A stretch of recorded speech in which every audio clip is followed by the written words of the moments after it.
Hii itakuchanganya kidogo. Kwa nini mimi niliamua kutokuajiriwa kwenye ajira za kawaida kama vijana wengine na kuamua kuwa mjasiriamali? Kila kitu chochote tumefundishwa nyuma na kuambiwa na kuelekezwa kwamba hii ndio njia sahihi ya kuweza kutengeneza maisha, nyuma nilikuja kurealize vyote ni vya uongo. Kila kitu ni cha uongo. Utanielewa taratibu. Kwa mfano, tumeambiwa lazima tuende shule, tukitoka shule tupate degree, tukitoka degree tuje tafute ajira. So, swali la kwanza ni hili: hawa wanaotoa ajira, nani aliwapanga kwamba hawa ndio watakuwa wanatoa ajira, afa watoto wakitoka chuo kikuu waje wawe waajiriwe? Ni nani aliyepanga mfumo? Na hawa watu nani aliwachagua wao ndio watakuwa wao ndio watoa ajira, alafu sisi wengine tutakuwa ni watafuta ajira? Jambo la kwanza. Jambo la pili, vipi watu ambao walikuwa wanaishi kabla hii system kuwekwa? Kwa hiyo walikuwa hamna maisha ambayo wametengeneza.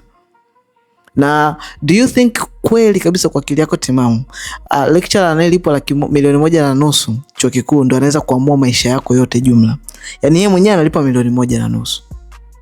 Yeye ndo ataamua maisha yako wewe atakavyoenda na mwisho wa maisha yako, kwa sababu yeye tu kaamua kuambia wewe umefeli maisha, au umepata F au umepata D au umepata C. Do you think hizi C, D, F unazopewa ndo maisha yako kweli yamekuwa classified kwenye hiyo D ama C ama hiyo F ambayo unapewa?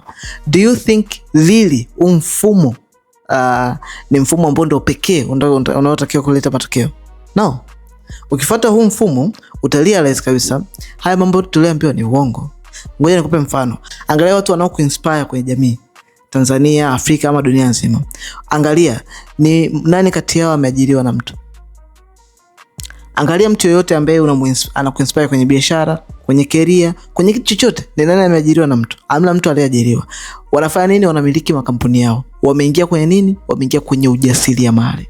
So, it means the goal hapa sio watu wengi wao wajasiriamali. The goal hapa ni kupata watu wengi ambao watakuwa chini ya mfumo au chini ya mfumo wa mtu ambaye mfumo huu wao wameshautengeneza kwa ajili ya kujinufaisha wenyewe. So, ili uweze kwenda tofauti na hapa, inabidi uwe na mentality tofauti na hii. Kwa maana gani? Uamini kwamba wewe hapo unastahili ya kuweza kufanya chochote muda wote na saa yote unaotakiwa.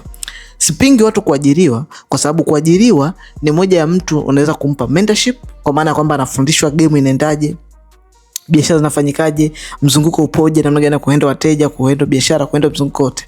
Alafu namna ya pili inamsaidia mtu kuweza kujua kumbe kuna opportunities na exposure kubwa ambazo hatuzifahamu tukiwa nje ya system. Ukishaelewa mambo yanavyoenda, then utaki kustick pale ndani ya zaidi ya miaka 10.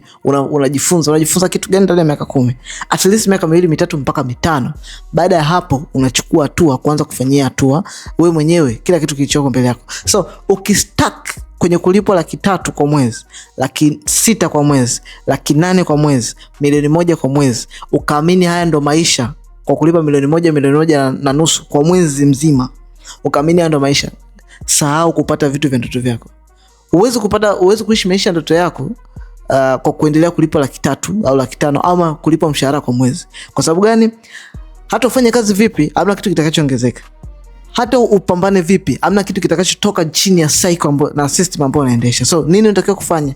Unatakiwa kufanya ni kwamba inabidi ufunguke macho, ufunguke akili kwamba the only way ni mimi kuweza kuwa mjasiriamali, kufanya kitu changu mwenyewe ambacho kitaweza kuleta matokeo. Ukikangania kuendesha kwenye system, yani uweze kuipiga system ndani ya system, kuibit system, inabidi utoke nje ya system ndio uanze kuweza kunufaika na vitu ambavyo vinaendeshwa na system. Yani huwezi kunufaika na pesa ama mzunguko wa pesa kama uko ndani ya mzunguko. Lazima utoke nje ndio realize watu wenye makampuni wananufaika na nini, watu wenye biashara wananufaika na nini, wajasiriamali wanatengenezaje pesa, kwa nini wao wanaingiza $2 milioni, $5 milioni, $10 milioni, $50 milioni, $100, wanaingiza vipi, system zao zinakuaje, wanatengeneza vipi. Ukirealize hivyo, hii inakusaidia moja kwa moja kuweza kupata matokeo kwenye biashara na kwenye maisha na kubadilisha mzunguko mzima.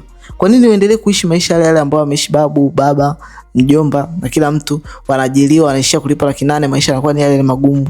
Au daktari ama lawyers ama walimu wanalipo mshahara ule miaka nenda miaka rudi, wanaishi maisha yale miaka nenda miaka rudi. Lazima utoke nje ya box kuweza kujua namna gani unaweza kunufaika na ulimwengu halisi tofauti na ulimwengu wa kwenye box.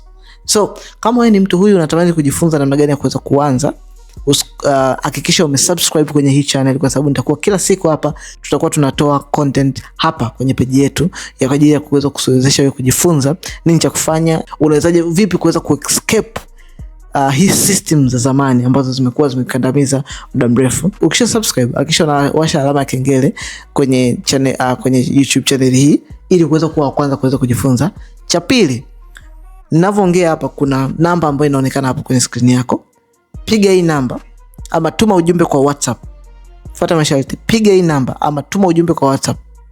Sio utume ujumbe kwa namna nyingine. Piga namba ama tuma ujumbe kwa WhatsApp. Tuma neno start ama cause. Nitajua kabisa wewe unataka kustart, kuanza kufanya biashara ama kuwa mjasiriamali, na hatua ya kwanza ni ipi na ufanyaje na fanya nini. Nitakupa cause maalum ambayo itakuwezesha kujua nini cha kufanya, ufuate wapi, utoke wapi, ufanye nini, hatua kwa hatua mpaka uweze kupata matokeo yako. So piga hii namba ama tuma ujumbe kwa WhatsApp. Hakikisha kwanza umesubscribe kwenye channel hii, kwa sababu tutakuwa hapa kila siku ya Mungu. Tunatoa content mpya na maelekezo nini cha kufanya hatua kwa hatua. Subscribe.